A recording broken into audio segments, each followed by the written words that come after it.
मुंशी प्रेमचंद की कहानी पूस की रात।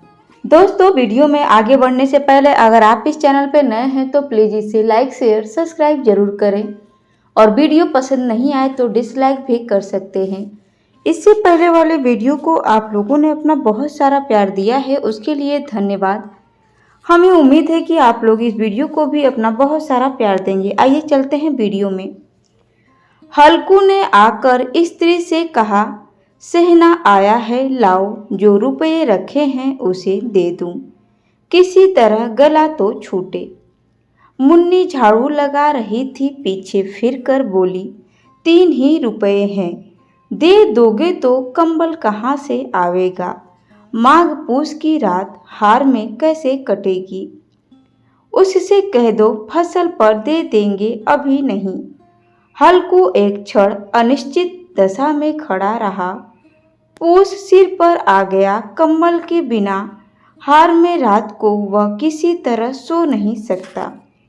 मगर सहना मानेगा नहीं, घुड़कियां जमावेगा, गालियां देगा, बला से जाड़ों में मरेगी, बला तो सिर से टल जाएगी। यह सोचता हुआ वह अपना भारी भरकम डील लिए हुए, जो उसके नाम को झूठ सिद्ध करता था, स्त्री के समीप आ गया और खुशामद करके बोला, दे दे गला तो छूटे, कंबल के लिए कोई दूसरा उपाय सोचूंगा। मुन्नी उसके पास से दूर हट गई और आंखें तरेरती हुई बोली, कर चुके दूसरा उपाय, जरा सुनो तो कौन सा उपाय करोगे। खैर, कोई खैरात दे देगा, कंबल न जान कितनी बाकी है, जो किसी तरह चुकने भी नहीं आती। मैं कहती हूँ, तुम क्यों नहीं खेती छोड़ देते, मर मर काम करो, उपज हो तो बाकी दे दो। चलो, छुट्टी हुई, बाकी चुकाने के लिए ही तो हमारा जन्म हुआ है। पेट के लिए मजूरी करो, ऐसी खेती से बाज आवे। मैं रुपए न दूंगी न दूंगी, हल्कू उदास होकर बोला। तो क्या गाली खाऊं, मुन्नी ने तड़प कर कहा। गाली क्यों देगा, क्या उसका राज है। मगर यह कहने के साथ ही उसकी तनी हुई भौवें ढीली पड़ गई। हल्कू ने उस वाक्य में जो कठोर सत्य था, वह मानो एक भीषण जंतु की भांति उसे घूर रहा था।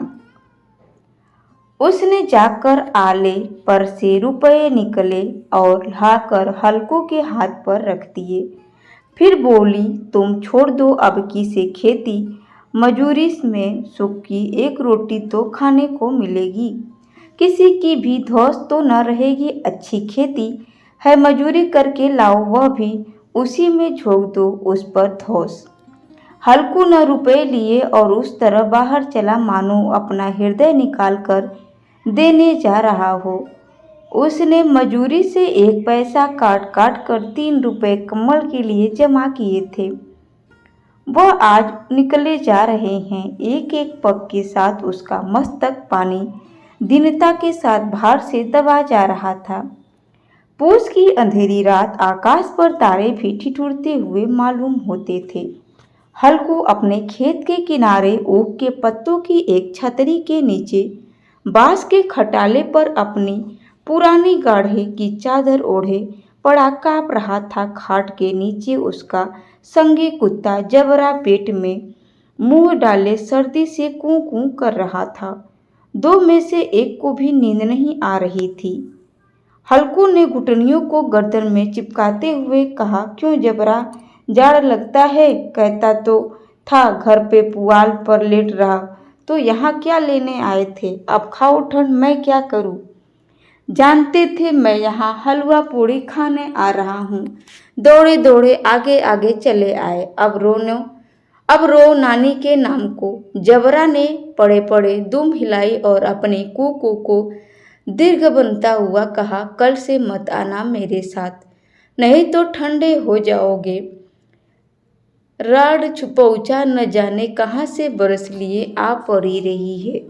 उठूं फिर एक चिलम भरूं, किसी तरह रात तो कटे। 8 चिलम तो पी चुका, यह खेती का मजा है। और एक भगवान ऐसे पड़े हैं जिनके पास जाड़ा आए तो गर्मी से घबरा कर भागे। मोटे मोटे गद्दे, लिफाज, कंबल, मलाज साड़ी का गुजर हो जाए, तकदीर की खूबी मंजूरी पर हमें मजा दूसरे लूटे। हल्कू उठा गड्ढे से, जरा सी आग निकाल कर चिलम भरी। जबरा भी उठकर बैठ गया। हल्कू ने चिलम पीते हुए कहा, पिएगा चिलम? जाड़ा तो क्या जाता है, हाँ जरा मन बदल जाता है। जबरा ने उनके मुंह की ओर प्रेम से झलकता हुई आंखों से देखा।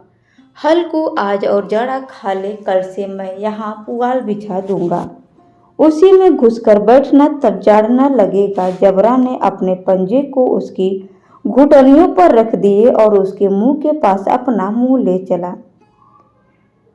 ले गया। हल्कू को उसकी गर्म सांस अच्छी लगी। चीलम पीकर हल्कू फिर लेटा और निश्चय करके लेटा कि चाहे कुछ हो अब की सो जाऊंगा।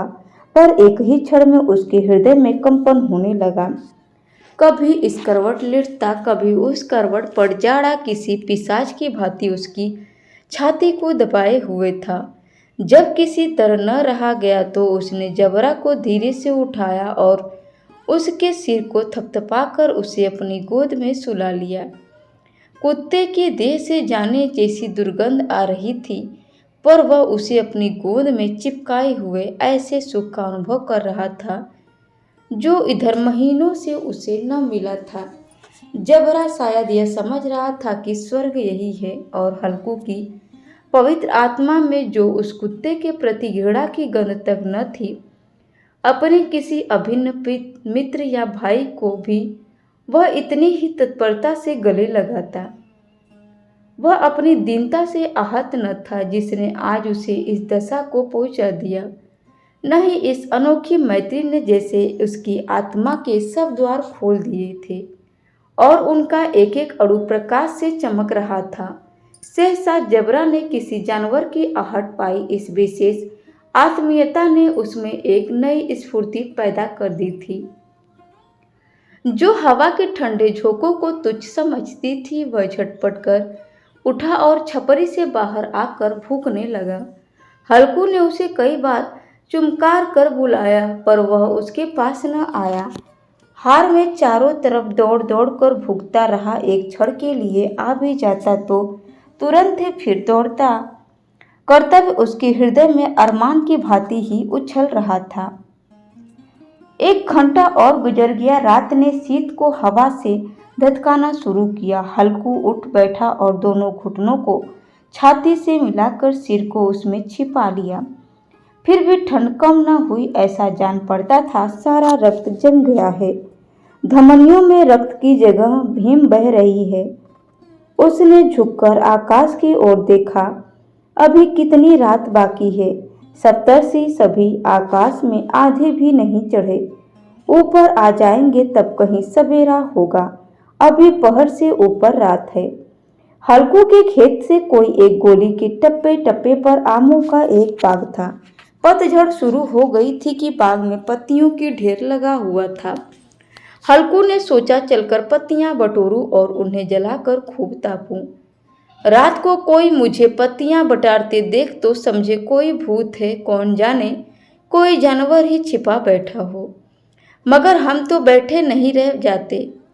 उसने पास के अरहर के खेत में जाकर कई पौधे उखाड़ लिए और उनका एक झाड़ू बनाकर हाथ से सुलगता हुआ उपला लिए बगीचे की तरफ चला। जबरा ने उसे आते देखा, पास आया और दुम हिलाने लगा। हल्कू ने कहा, अब तो नहीं रहा जाता जबरू, चलो बगीचे में पत्तियों बटोर कर तापे। टाटे हो जाएंगे तो फिर आकर सोएंगे, अभी तो बहुत रात है। जबरा ने कूकू करे सहमति प्रकट की और आगे बगीचे की ओर चला। बगीचे में खूब अंधेरा छाया हुआ था और अंधकार में निर्दय पवन पत्तियों को कुचलता हुआ चला जाता था। वृक्षों की ओस से की बूंदें टप टप नीचे टपक रही थी। एकाएक एक झोंका मेहंदी के फूलों की खुशबू लिए आया। हल्कू ने कहा, कैसी अच्छी महक आई। जबरू, तुम्हारी नाक में भी तो सुगंध आ रही है।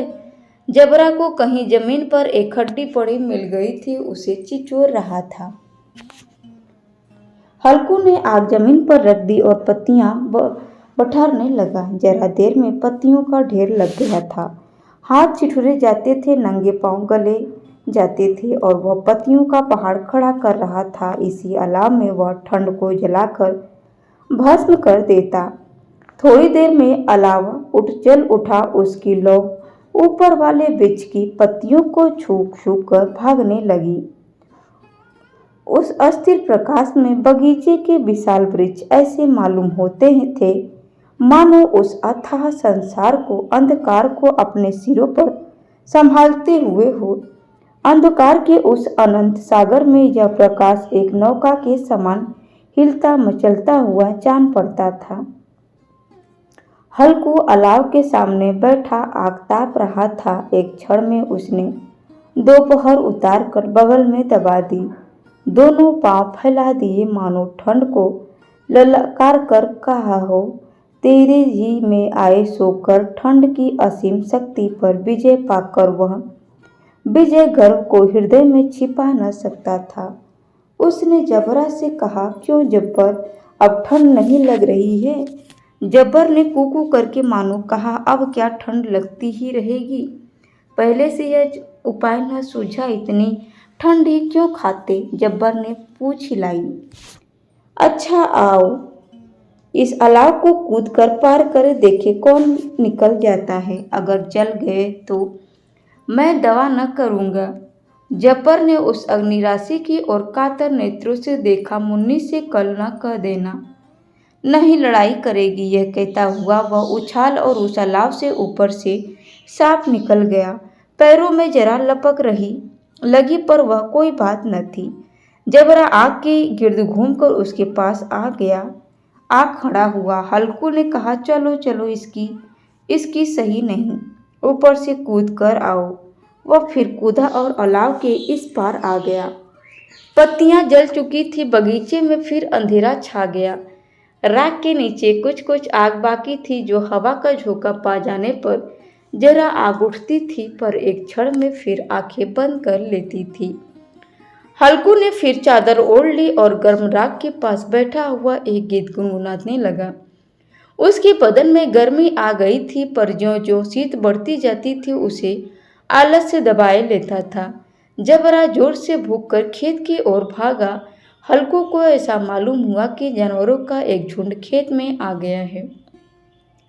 शायद नीलगायों का झुंड था। उनके कूदने दौड़ने की आवाजें साफ कान में आ रही थी। फिर ऐसा मालूम हुआ कि खेत में चर रही है। उसके चबाने की आवाज़ चर चर सुनाई देने लगी। उसने दिल में कहा, नहीं, जबरा के होते कोई जानवर खेत में नहीं आ सकता। नोच ही डाले, मुझे भ्रम हो रहा है कहीं। अब तो कुछ नहीं सुनाई देता। मुझे भी कैसा धोखा हुआ। उसने जोर से आवाज़ लगाई, जबरा जबरा। जबरा भूखता रहा, उसके पास न आया। फिर खेत के चरे जाने की आहट मिली। अब वह अपने को धोखा न दे सका। उसने अपनी जगह से हिलना जहर लग रहा था। कैसा ददाया हुआ बैठा था। इस जाड़े पाले में खेत में जाना, जानवरों के पीछे दौड़ना असहाय जान पड़ा। वह अपनी जगह से न हिला। उसने जोर से आवाज़ लगाई, हिलो हिलो हिलो।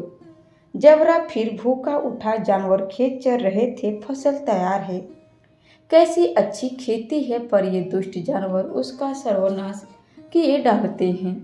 हल्कू पक्का इरादा करके उठा और 2-3 कदम चला, पर एकाएक हवा एक ऐसा ठंडा चुभने वाला बिच्छू के डंक का सा था झोंका लगा कि वह फिर बुझते हुए अलाव के पास आ बैठा और राख को कुरेद कर अपनी ठंडी देह को गरमाने लगा। जबरा अपना गला फाड़ फाड़ डालता था। नील गाय खेती का सफाया किए डालती थी और हल्को गर्म राख के पास शांत बैठा हुआ था। अकर मरता के निरस्सियों की भांति उसे चारों तरफ से जकड़ लिया था।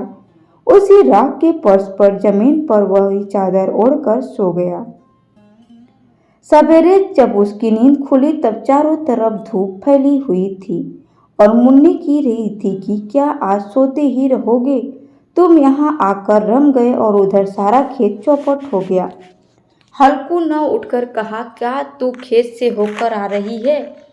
मुन्नी बोली, हाँ, सारे खेत का सत्यानाश हो गया। भला ऐसी भी कोई सोता है तुम्हारे यहाँ? मड़ैया डालने से क्या हुआ? हल्कू ने बहाना किया, मैं मरते मरते बचा, तुझे अपने खेत की पड़ी है। पेट में ऐसा दर्द हुआ कि मैं नहीं जानता हूँ कि। दोनों फिर खेत की डाढ़ पर आए। देखा सारा खेत रौदा पड़ा हुआ है और जबरा मड़ैया के नीचे चित लेटा है, मानो प्राण ही न हो। दोनों खेत की दशा देख रहे थे। मुन्नी के मुख पर उदासी छाई थी, पर हल्कू प्रसन्न था। मुन्नी ने चिंतित होकर कहा, अब मजदूरी करके मालगुजारी भरनी पड़ेगी। हल्कू ने प्रसन्न मुख से कहा, रात को ठंड में यहाँ सोना तो न पड़ेगा। दोस्तों, वीडियो में अंत तक बने रहने के लिए आप लोगों का धन्यवाद।